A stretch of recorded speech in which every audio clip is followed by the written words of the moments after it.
સુરેન્દ્રનગરમાં રસ્તાની બિસ્માર હાલતને પગલે કોંગ્રેસે વિરોધ કર્યો છે। સર્કિટ હાઉસ પાસે નવા બનેલા રોડ પર થોડા જ દિવસમાં ખાડા પડી ગયા।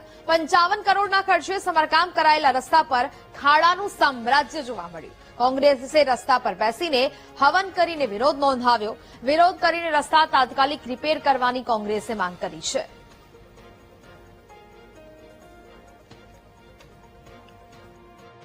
સુરેન્દ્રનગરમાં આજે અમારી આટલી બધી રજૂઆત પછી આજે 3-4 રોડ બનવા જઈ રહ્યા છે। રોડ રાતોરાત ડામર રોડ બની જાય છે। 4 રોડ બની ગયા છે। જે મિલન પાસે છે, જે ઓલા અંબામિકાની બાજુ છે, 4-5 રોડ બની રહ્યા છે।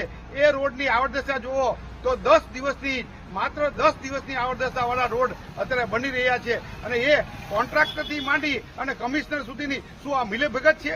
જો અત્યારે 10 દિવસ પહેલાનો એક રોડ છે, 23 રોડ બનેલો છે। આ જે જિલ્લા પંચાયત બાજુમાં જે આ સર્કિટ હાઉસની બાજુમાં જલ ભવન છે, જલ ભવન વાળો રોડ છે, એ 23 બન્યો છે। 23 બન્યો બાદ જુઓ આખા રોડમાં ખાડા પડી ગયા છે, રોડ બેસી ગયો છે।